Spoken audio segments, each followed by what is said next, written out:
শহীদ শরীফ ওসমান হাদির হত্যার যে সুষ্ঠু একটা বিচার করে জনগণের মনে আস্থা ফিরিয়ে আনতে হবে যে না, আমরা জনগণের নিরাপত্তা দিতে প্রস্তুত, আমরা নেতাদের নিরাপত্তা দিতে প্রস্তুত, আমাদের নেতারা যারা সৎ নেতা তাদেরকে আমরা নিরাপত্তা দিতে প্রস্তুত। তাহলে না সৎ নেতৃত্ব, যোগ্য ব্যক্তিত্ব চলে আসবে। তাহলে না আমার অনেক বন্ধু বান্ধব আছে যারা মাঠ পর্যায়ের প্রশাসন, তারা অনেকটা অসহায়। তারা বলে যে নির্বাচনের সময় আমরা অনেকটা অসহায় হয়ে যাই, আমরা কিছু করতে চাইলেও করতে পারি না। আমাদের সাংবাদিক ভাইরাও আছেন এই তালিকায়। অনেক সাংবাদিক ভাইরাও বলে যে আমরা স্থানীয়ভাবে আমরা কোনো কিছু প্রকাশ করতে পারি না, কারণ স্থানীয়ভাবে তো আমরা সবাইকে চিনি, সবাইকে জানি, কে কিরকম রিপোর্ট করবে, কে কিরকম ভাবে লিখবে, এটা স্থানীয় লোকজন কিন্তু নেতাবৃন্দ, রাজনৈতিক নেতৃত্ববৃন্দ কিন্তু এটা জানে।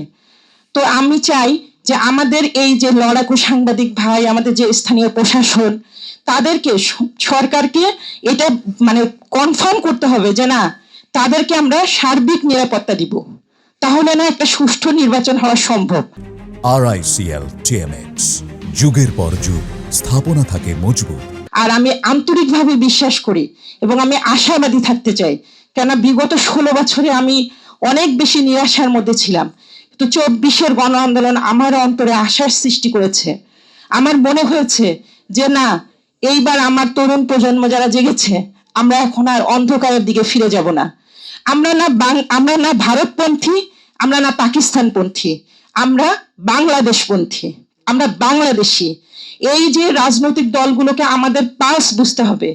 আমরা যখন বাইরে যাই তখন আমরা দেশের জন্য হতাশ হয়ে যাই, যে আমরা চাই আমাদের সন্তানরা একটা সুন্দর সুষ্ঠু পরিবেশে বাংলাদেশে বড় হোক, বাংলাদেশের আলো বাতাসে বড় হোক। কেন যারা বাইরে থাকে তাদের দেশের জন্য হাহাকার আপনারা দেখেননি কখনো।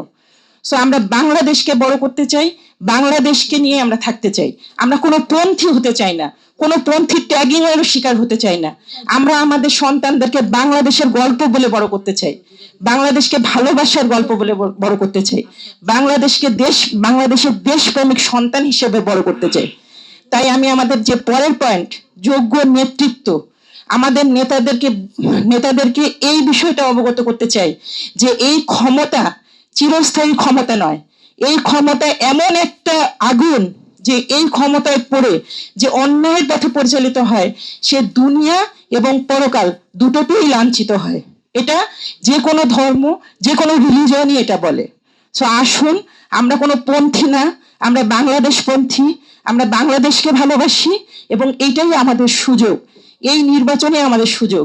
নির্বাচন কমিশনকে বলতে চাই যে আপনারা যে সিসিটিভি ফুটেজের কথা বলা হয়েছে, ক্যামেরা মানে নির্বাচনের ইয়েগুলোতে, তো সিসিটিভি ফুটেজ মানে একদম বাধ্যতামূলক করা দরকার আমাদের দেশে। কেন দেখা যায় যে গ্রামের মানুষ কিন্তু এখনো এই যে ক্যামেরা বা পুলিশ এগুলো অনেক ভয় পায়। হ্যাঁ, সো এই জিনিসটা করা দরকার এবং মাঠ পর্যায়ের নেতা যারা প্রশাসন, সাংবাদিক, তাদের নিরাপত্তা দরকার, সাধারণ মানুষের নিরাপত্তা দরকার। আপনারা যখন এই যে আপনারা একটা সুষ্ঠু নির্বাচন করতে চাচ্ছেন এবং আপনারা বলছেন বারবার ইন্টারিম যে আমরা একটা সুষ্ঠু নির্বাচন করতে চাই, আমরা দেখতে চাই যে সুষ্ঠু নির্বাচনের আগে আপনারা কি কি পদক্ষেপ নিয়েছেন, আপনারা আমাদেরকে জানান এবং হাদি হত্যার সুষ্ঠু বিচার করে আমাদেরকে প্রমাণ করে দিন যে আপনারা নিরপেক্ষ।